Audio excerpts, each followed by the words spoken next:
स्वागत है आप सभी का आपके अपने चैनल हिंदी साहित्य साधना में। आज हम लोग दुनिया का सबसे अनमोल रत्न कहानी को पढ़ने वाले हैं। इसके पहले वाली क्लासों में हम लोग दो कहानियों को पढ़ चुके हैं, चंद्रदेव से मेरी बातें और दुलाई वाली। इन दोनों ही कहानियों के एमसीक्यूज को भी हम लोग पिछली क्लासों में सॉल्व कर चुके हैं। तो अगर आप लोगों ने उन क्लासों को नहीं देखा है तो जरूर से जाके देख लीजिएगा। ये हमारी तीसरी कहानी है। तो दुनिया का सबसे अनमोल रत्न कहानी का प्रकाशन 1907 ईस्वी में हुआ था और जमाना पत्रिका में हुआ था। कहानियों की पत्रिका आप लोग जरूर याद रखेंगे क्योंकि पत्रिका पेपर में पूछी जा रही है। तो इसका प्रकाशन जो है वो जमाना पत्रिका में हुआ था और ये कहानी प्रेमचंद्र के सोजीवतन कहानी संग्रह में संकलित है। इस कहानी संग्रह का प्रकाशन 1908 में हुआ था और इस कहानी संग्रह में कुल 5 कहानियां जो हैं वो संकलित। पेपर में ये कहानियां भी पूछी गई हैं। तो 5 कहानियों में है इश्क़े दुनिया व हुब्बे वतन यानी सांसारिक प्रेम और देश प्रेम। दूसरी कहानी है दुनिया का सबसे अनमोल रत्न। तीसरी है यही मेरा वतन है और चौथी कहानी है शेख मखमूर। 5वीं कहानी है सिले मातम यानी शोक का पुरस्कार। तो ये 5 कहानियां जो है इसमें संकलित है। और सोजीवतन ये जो कहानी संग्रह है इसको राजद्रोह के आरोप में अंग्रेजों द्वारा जब्त कर लिया गया था। इसको भी आप लोग याद रखेंगे, इस पॉइंट को भी। उसके अलावा दुनिया का सबसे अनमोल रत्न कहानी में प्रेम के आदर्श स्वरूप व पवित्रता का चित्रण किया गया है। इसमें एक प्रेमिका है दिल फरेब और उसका प्रेमी है दिल फिगार। इनकी प्रेम कहानी के माध्यम से लेखक ने देश प्रेम और देशभक्ति की भावना को उजागर किया है। उसके अलावा इस कहानी में 3 रत्नों की बात की गई है। एक है पवित्र आंसू, दूसरा है सती की चिता की राख और तीसरा जो रत्न है वो है देश की सेवा में कुर्बान सिपाही के खून का आखिरी कतरा। तो आप लोग इसमें कमेंट करके बताएंगे कि इनमें से किस रत्न को दिल फरेब ने दुनिया का सबसे अनमोल रत्न कहा है।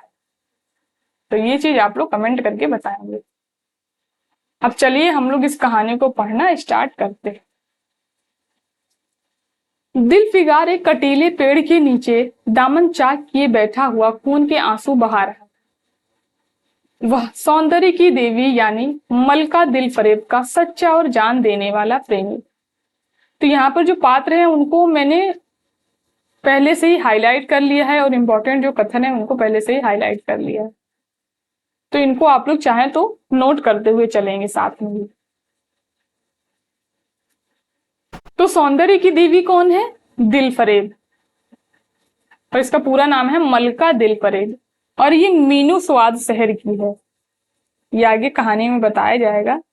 मीनू स्वाद शहर की है ये। तो ये शहर भी आप लोग याद रखेंगे। तो वो सच्चा और जान देने वाला प्रेमी है दिल फिगार, मलका दिल फरेब का।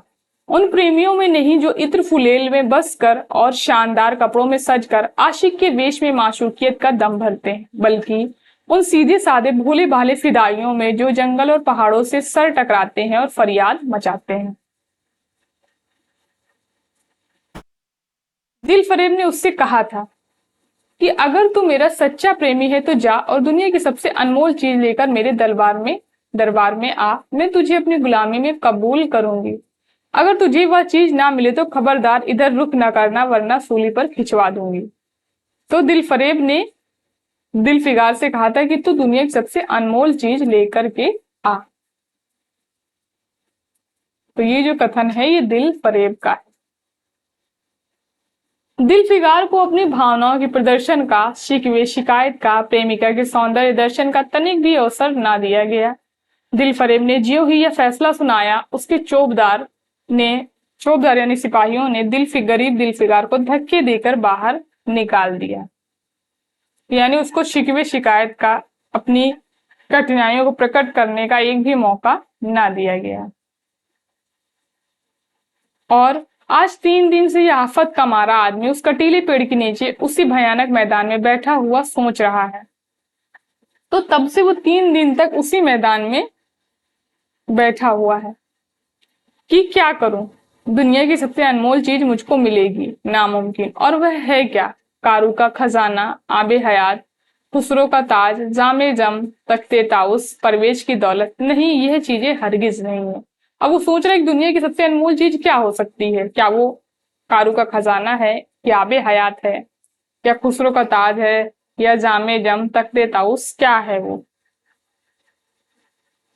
क्योंकि जब आपको कोई चीज पता ही नहीं होगी तो आप ढूंढोगे क्या? जब आपको उसके बारे में पता होगा तभी तो आप उससे ढूंढ सकते हो। तो वो सोच रहा है कि वो है क्या दुनिया की सबसे अनमोल चीज। दुनिया में जरूर इनसे भी महंगी, इनसे भी अनमोल चीजें मौजूद हैं, मगर वह क्या है, कहाँ है, कैसे मिलेगी, या खुदा मेरी मुश्किल क्यों कर आसान होगी। दिल फिरकार इन्हीं ख्यालों में चक्कर खा रहा था। वो यही सब सोच रहा था और अक्ल कुछ काम ना करती थी कि मुनीर शामी को हातिम सा मददगार मिल गया। एक काश मेरी भी कोई मेरा भी मददगार हो जाता। एक काश मुझे भी उस चीज का जो दुनिया की सबसे बेशकीमती चीज है नाम बतला दिया जाता। भला से वह चीज हाथ ना आती, मगर मुझे इतना मालूम हो जाता कि वह किस किस्म की चीज है। तो वो सोच रहा है कि मुझे भी कम से कम जिस तरीके मुनीर शामी जो है वो उसको हातिम सा एक मदद करने वाला मिल गया था, कोई ऐसा मुझे भी मिल जाए जो मेरी मदद करे। या मुझे केवल ये पता ही चल जाए कि दुनिया की बेशकीमती की चीज क्या है, भले वो मुझको मिले ना, लेकिन मुझे केवल पता चल जाए उसके बारे में कि वो है क्या। मैं घड़े के बराबर मोती की खोज में जा सकता हूँ। मैं समुद्र का गीत, पत्थर का दिल, मौत की आवाज और इनसे भी ज्यादा बेनिशान चीजों की तलाश में कमर कस सकता हूँ, मगर दुनिया की सबसे अनमोल चीज यह मेरी कल्पना की उड़ान से बहुत ऊपर है। तो ये प्रश्न पेपर में पूछा जा सकता है यहाँ से कि वह जो दिलफिगार है वो किन किन चीजों की खोज में जा सकता है। घड़े के बराबर मोती की खोज में, समुद्र का गीत, पत्थर का दिल, मौत की आवाज, या हो सकता है ये चीजें आपसे क्रम में लगाने के लिए भी पूछ ली जाए, क्योंकि इस तरीके के क्वेश्चन जो है पेपर में आप पूछे जा रहे हैं, तो इनको आप लोग याद रखेंगे। आसमान पर तारे निकल आए। दिल फिगार याकायाक खुदा का नाम लेकर उठा और एक तरफ को चल खड़ा हुआ। भूखा प्यासा, नंगे बदन, थकन से चूर, वह बरसों वीरानों और आबादियों की खाक शांता फिरता। तलवे कांटों से छलनी हो गए और शरीर में हड्डियां ही हड्डियां दिखाई देने लगी, मगर वह चीज जो दुनिया की सबसे बेशकीमती चीज थी ना मिली, और ना उसका कुछ निशान मिला। यानी वो काफी दूर तक चलता रहा, भूखा प्यासा, थकान से चूर, लेकिन उसको कोई चीज नहीं मिली। एक रोज वो भूलता भटकता एक मैदान में जा निकला, जहां हजारों आदमी गोल बांधे खड़े थे, यानी गोल गोल गोला बना के लोग जो खड़े थे।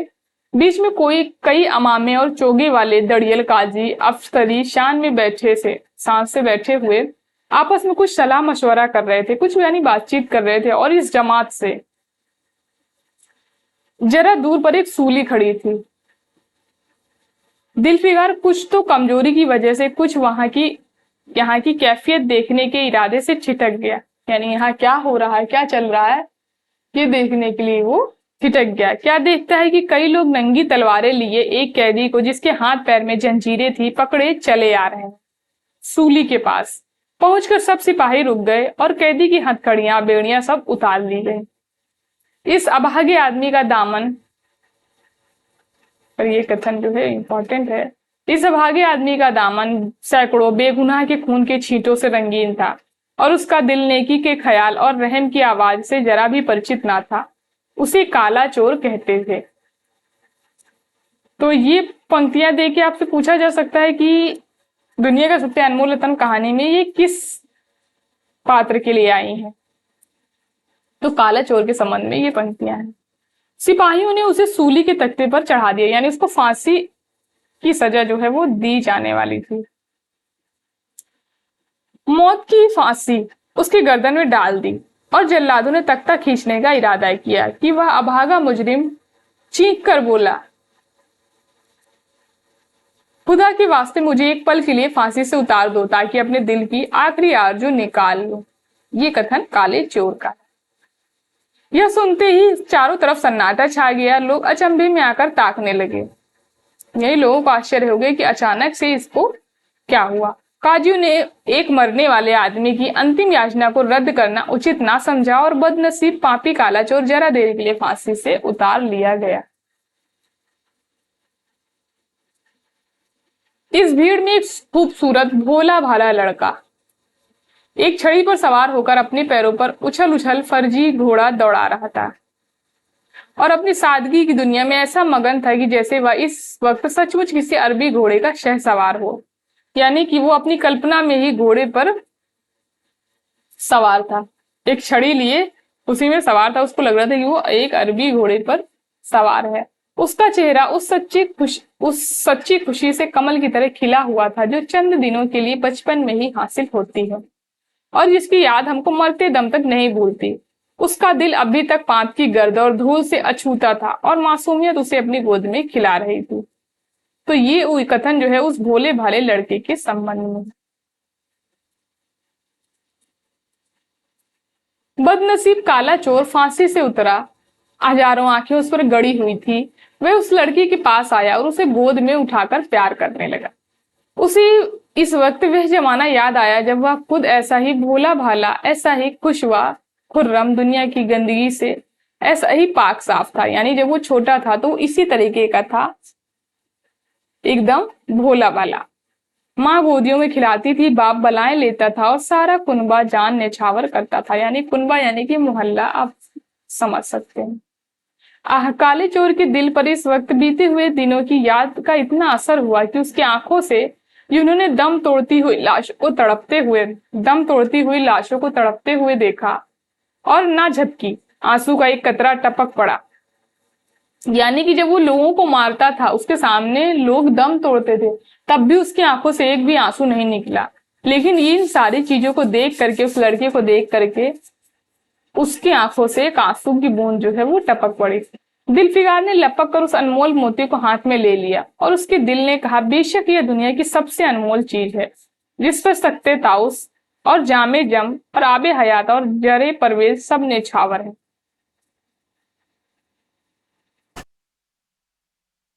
तो काले चोर का आंसू यहाँ पर पहला रत्न हो जाएगा। इन रत्नों का आप लोग क्रम भी याद रखेंगे कि सबसे पहले क्या मिला था, उसके बाद में क्या मिला था। इस ख्याल से खुश होता, कामयाबी की उम्मीद में सरमस्त, दिलफिगार अपनी माशूका दिल फरेब के शहर मीनू स्वाद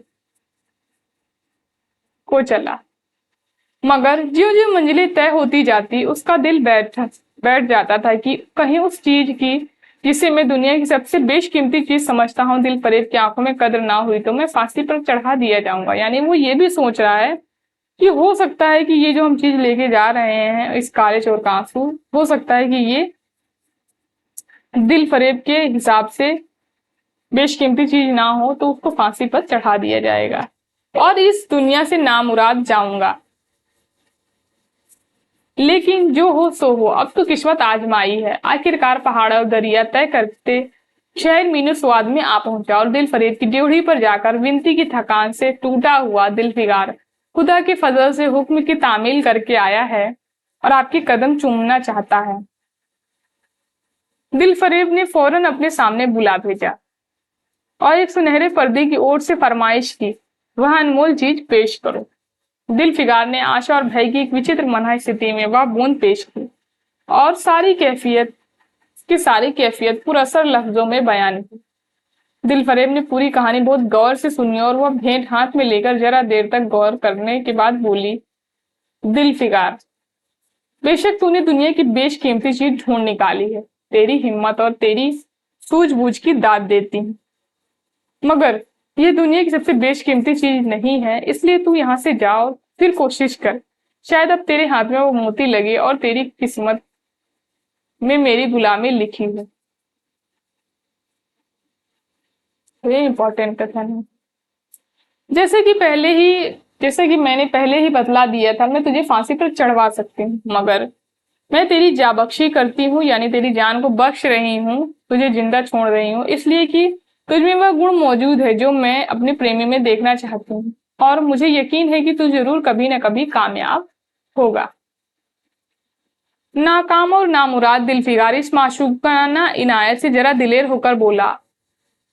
अब ये दिलफिगार का कथन है, ए दिल की रानी, बड़ी मुद्दत के बाद तेरी ड्योढ़ी पर सजदा करना नसीब होता है, फिर खुदा जाने ऐसे कब दिन आएंगे क्या तू अपने जान देने वाले आशिक के बुरे हाल पर तरस ना खाएगी? और क्या अपने रूप की झलक दिखाकर इस जलते हुए दिल फिगार को आने वाली शक्तियों को झेलने की ताकत ना देगी? तेरी एक मस्त निगाह के नशे से चूर होकर मैं वह कर सकता हूँ जो आज तक किसी से ना बन पड़ा हो, यानी जो कोई नहीं कर सकता, मैं वो कर सकता हूँ। दिल फरेब आशिक की यह चाव भरी बातें सुनकर गुस्सा हो गई और हुक्म दिया कि इस दीवाने को खड़े खड़े दरबार से निकाल दे।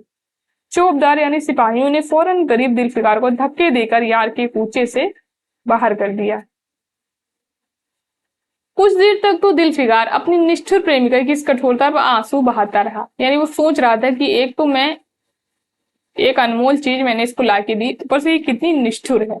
इस पर वो आंसू बहा रहा था और सोचने लगा कि कहाँ कहाँ जाऊं। मुद्दतों रास्ते नापने और जंगलों में भटकने के बाद आंसू की यह बूंद जो है वो मिली थी।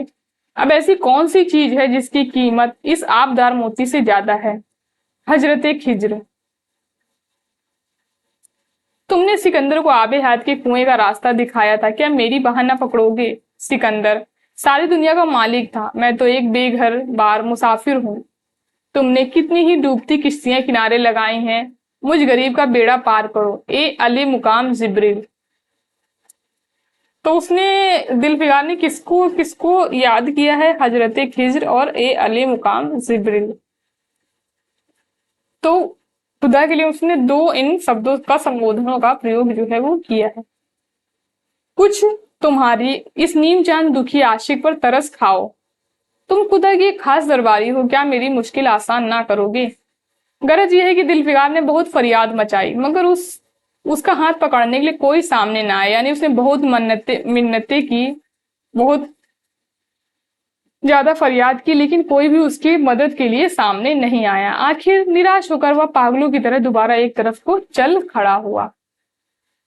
दिलफिकार ने पूरब से पश्चिम तक और उत्तर से दक्षिण तक कितने ही जंगलों और वीरानों की खाक छानी, कभी बर्फिस्तानी चोटियों पर सोया, कभी डरावनी घाटियों में भटकता फिर, मगर जिस चीज की धुन थी वह ना मिली उसको। यहाँ तक कि उसका शरीर हड्डियों का एक ढांचा रह गया। एक रोज वह शाम के वक्त किसी नदी के किनारे खस्ता हाल पड़ा हुआ था। बेखुदे के नशे से चौंका, क्या देखता है कि चंदन की एक चिता बनी हुई है और उस पर एक युवती सुहाग के जोड़े पहने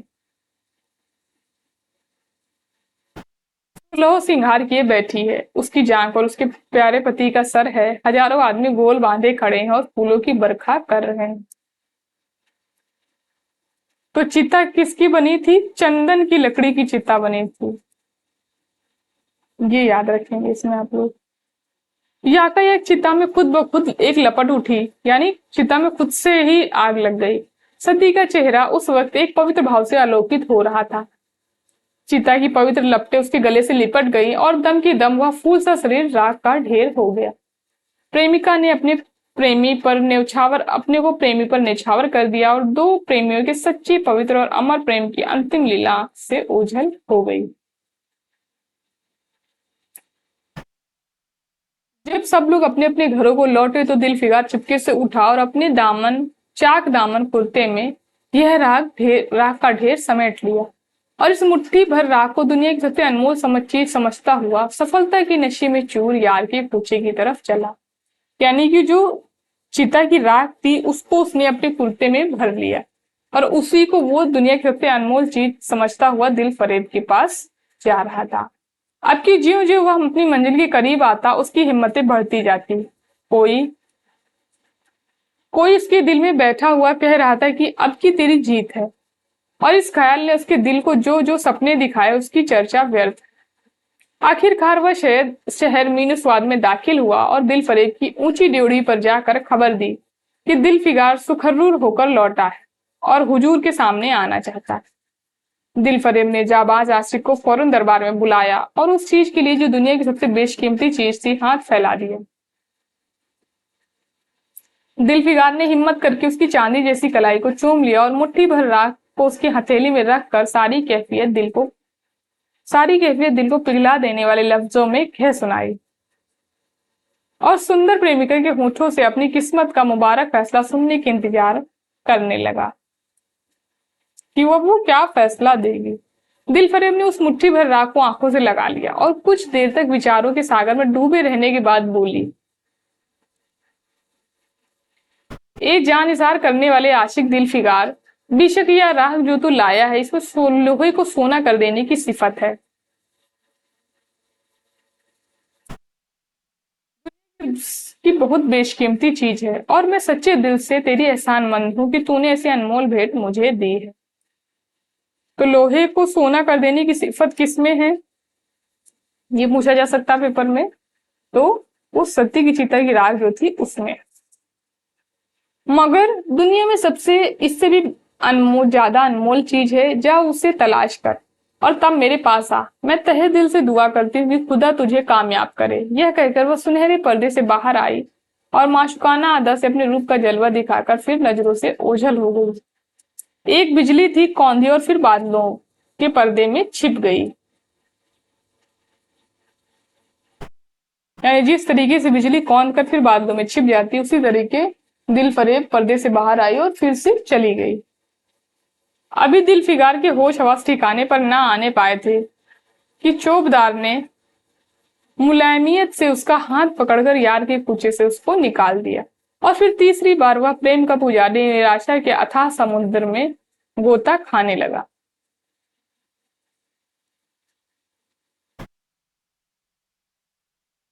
दिलफिगार का हियाव छूट गया। उसे यकीन हो गया कि मैं दुनिया में इसी तरह नाशाद और नामुराद जानने के लिए ही पैदा किया गया था। यानी का जो उसका हृदय है वो एकदम टूट गया था कि अब वो इस तरीके का दुनिया की सबसे अनमोल चीज जो है वो ढूंढ ही नहीं सकता और मैं इसी तरीके नाशाद और नामुराद मर जानने के लिए ही पैदा किया गया हूँ, उसको ऐसा लगने लगा। और अब इसके सिवा और कोई चारा नहीं कि किसी पहाड़ पर चढ़कर नीचे कूद पड़ूं ताकि माशूक की जुल्मों की फरियाद करने के लिए एक हड्डी भी बाकी ना रहे। और वो सोच रहा था कि मैं मर जाऊं जिससे कि वो दोबारा से दिलफरेब जो है मुझे फिर से ना भेज दे कोई चीज ढूंढने के लिए। वह दीवाने की तरह उठा और गिरता पड़ता ही गगनचुंबी पहाड़ की चोटी पर जा पहुंचा। किसी और समय वह ऐसे ऊंचे पहाड़ पर चढ़ने का साहस ना कर सकता था, मगर इस वक्त जान देने के जोश में उसे वह पहाड़ एक मामूली टेकरी से ज्यादा ऊंचा ना नजर आया। करीब था कि वह नीचे कूद पड़े। तब फिर हरे हरे कपड़े पहने और हरा अमामा बांधे एक बुजुर्ग एक हाथ में तस्बीह और दूसरे हाथ में लाठी लिए बरामद हुआ। तो बुजुर्ग के हाथों में क्या था, एक हाथ में तस्बीह थी और दूसरे हाथ में लाठी थी। बरामद हुआ यानी कि सामने आया और हिम्मत बढ़ाने वाले स्वर में बोला, दिलफिगार, नादान दिलफिगार, यह क्या बुज़दिलों जैसी हरकत है। तू मोहब्बत का दावा करता है और तुझे इतनी भी खबर नहीं कि मोहब्बत की मजबूत इरादा मोहब्बत के रास्ते की पहली मंजिल है। मर्द बन और यूं हिम्मत ना हार। पूरब की तरफ एक देश है जिसका नाम हिंदुस्तान है, वहां जा और तेरी आरजू पूरी हुई। तो उस बुजुर्ग ने ऐसा कहा। ये बुजुर्ग भी जो है एक पात्र है इसमें। यह कहकर हजरते खिजर गायब हो गए, यानी वो हजरते खिजर थे जो बुजुर्ग था। दिलफिगार ने शुक्रिया की नमाज अदा की और ताजा हौसले, ताजा जोश और अलौकिक अलौकिक सहायता का सहारा पाकर खुश खुश पहाड़ से उतरा और हिंदुस्तान की तरफ चल पड़ा। यानी अब उसे पता चल गया कि कहाँ वो अनमोल चीज मिलेगी। मुद्दतों तक कांटों से भरे जंगलों, आग बरसाने वाले रेगिस्तानों, कठिन घाटियों और अलंघ्य पर्वतों यानी जिन्हें पार नहीं किया जा सकता पर्वतों को तय करने के बाद दिलफिगार हिंद की पाक सरजमीन में दाखिल हुआ और एक ठंडे पानी के सोते में सफर की तकलीफें धोकर थकान के मारे नदी के किनारे लेट गया। शाम होते होते वह चटियल मैदान में जा पहुंचा जहां बेशुमार अधमरी और बेजान लाशें बिना कफन के पड़ी थी। चील, कौवे और वहशी दरिंदे मरे पड़े हुए थे और सारा मैदान खून से लाल हो रहा था।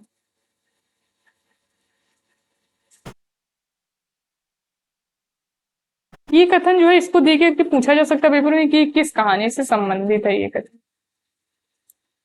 यह एक डरावना दृश्य देखते ही दिलफिगार का जी दहल गया। या खुदा, किस मुसीबत में जान फंसी। मरने वालों का कराहना, सिसकना और एड़िया रगड़कर जान देना, दरिंदों का हड्डियां नोचना और गोश्त के लोथड़ों को लेकर भागना, ऐसा हौलनाक सीन दिलफिकार ने कभी ना देखा था। याकायाक उसे ख्याल आया यह लड़ाई का मैदान है और लाशें सूरमा सिपाहियों की है। इतने में करीब से करहाने की आवाज आई। दिलफिकार उस तरफ फिरा तो देखा एक लंबा तगड़ा आदमी जिसका मर्दाना चेहरा जान निकलने की कमजोरी से पीला पड़ गया है, जमीन पर सिर झुकाए पड़ा हुआ है। सीने से खून का फवारा जारी है, मगर आपदार तलवार की मुठ पंजे से अलग नहीं हुई। यानी कि सीने से उसके खून निकल रहा है, लेकिन उसके हाथ से जो है तलवार का मुठ जो है वो हाथ से उसने पकड़ रखी है। दिलफिकार ने एक चीथड़ा लेकर घाव के मुख पर रख दिया ताकि खून रुक जाए और बोला, ए जवान मर्द, तू कौन है? जवान मर्द ने यह सुनकर आंखें खोली और वीरों की तरह बोला, क्या तू नहीं जानता? क्या तू नहीं जानता मैं कौन हूँ? क्या तूने आज इस तलवार की काट नहीं देखी? मैं अपनी माँ का बेटा और भारत का सपूत हूँ। यह कहते कहते उसकी त्योरियों पर बल पड़ गए। पीला चेहरा गुस्से से लाल हो गया और आबदार शमशीर फिर अपना जौहर दिखाने के लिए चमक उठी, यानी फिर उससे उसने तलवार उठा ली। दिलफिकार समझ गया कि यह इस वक्त मुझे दुश्मन समझ रहा है। नरमी से बोला, ए जवान मर्द, मैं तेरा दुश्मन नहीं हूँ, अपने वतन से निकला हुआ एक गरीब मुसाफिर हूँ, इधर भूलता भटकता आ निकला। बराए मेहरबानी मुझसे यहाँ की कुल कैफियत बयान कर। यानी उसने कहा कि मैं दुश्मन नहीं हूँ, मैं यहाँ पर मुसाफिर की हैसियत से आया हूँ। यह सुनते ही घायल सिपाही ने बहुत मीठे स्वर में बोला, घायल सिपाही जो है वो बहुत मीठे स्वर में बोला, अगर तुम मुसाफिर है तो आ मेरे खून से तर पहलू में बैठ जाए, क्योंकि यही दो मूल जमीन है जो मेरे पास बाकी रह गई है और जो सिवाय मौत के कोई नहीं छीन सकता। अफसोस है कि तू यहाँ ऐसे वक्त में आया जब हम तेरा आतिथ्य सत्कार करने योग्य नहीं। हमारे बाप दादा का देश आज हमारे हाथ से निकल गया और इस वक्त हम बेवतन हैं। तो ये घायल सिपाही का कथन है।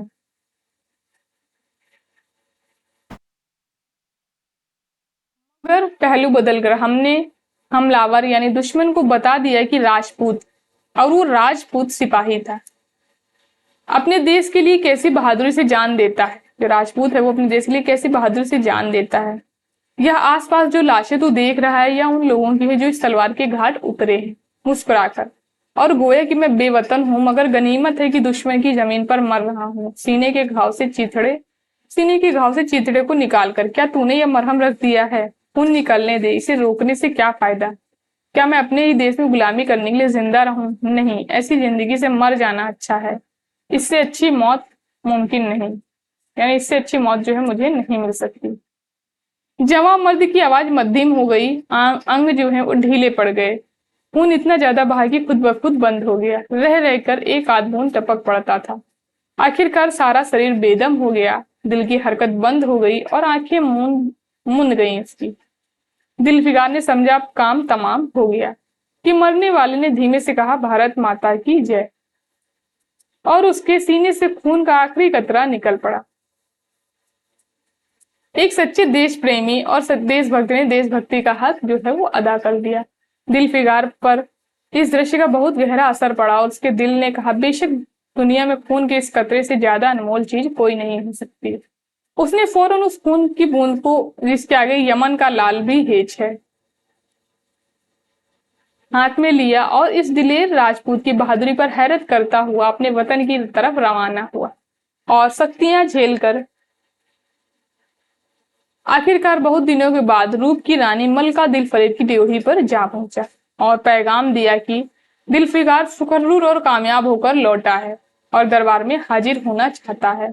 दिलफरेब ने उसे फौरन हाजिर होने का हुक्म दिया। खुद हसबे मामूल सुनहरे पर्दे की ओट में बैठी और बोली, दिलफिकार, अब कि तू बहुत दिनों के बाद वापस आया है, ला दुनिया की सबसे बेशकीमती चीज कहाँ है? दिलफिकार ने मेहंदी रची हथेलियों को चूमते हुए खून का वह कतरा उस पर रख दिया और उसकी पूरी कैफियत पुरअसर लफ्जों में पुरजोश लफ्जे में कह सुनाई। वह खामोश भी ना होने पाए थे कि याकायाक वह सुनहरा पर्दा हट गया और दिलफिकार के सामने हुस्न का एक दरबार सजा हुआ नजर आया, जिसकी एक एक नाज़नीन जुलेखा से बढ़कर थी। दिलफरेब बड़ी शान के साथ सुनहरी मसनद पर सुशोभित हो रही थी। दिलफिकार हुस्न का यह तिलिस्म देखकर अचंभे में पड़ गया और चित्रलिखित सा खड़ा रहा, यानी आश्चर्य में पड़ गया वो।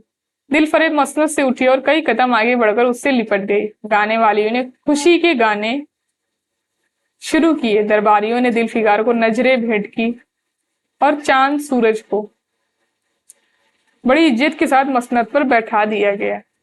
जब यह लुभावना गीत बंद हुआ तो दिल फरेब खड़ी हो गई और हाथ जोड़कर दिलफिगार से बोली, ए जानिशार आशिक दिलफिगार, मेरी दुआएं बर आईं और खुदा ने मेरी सुन ली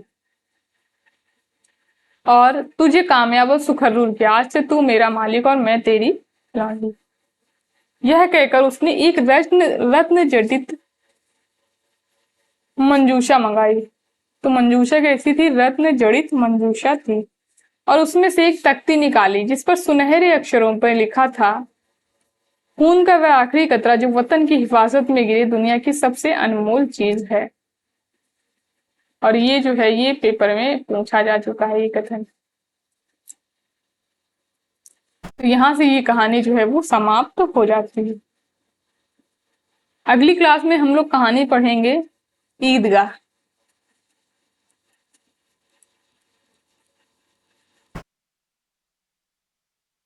तो आप लोग इसके तीनों रत्न जो हैं वो कमेंट कर देंगे कि तीन रत्न जो है इसमें बात की गई है, तीनों रत्न की, वो कौन कौन से रत्न हैं। आप लोग कमेंट बॉक्स में जरूर बताएंगे और कमेंट करके जरूर बताएंगे आप लोगों को ये क्लास कैसी लगी। धन्यवाद दोस्तों इस क्लास को लास्ट तक देखने के लिए। अगर क्लास पसंद आई हो तो लाइक करिए, शेयर करिए एंड हमारे चैनल को सब्सक्राइब करिए।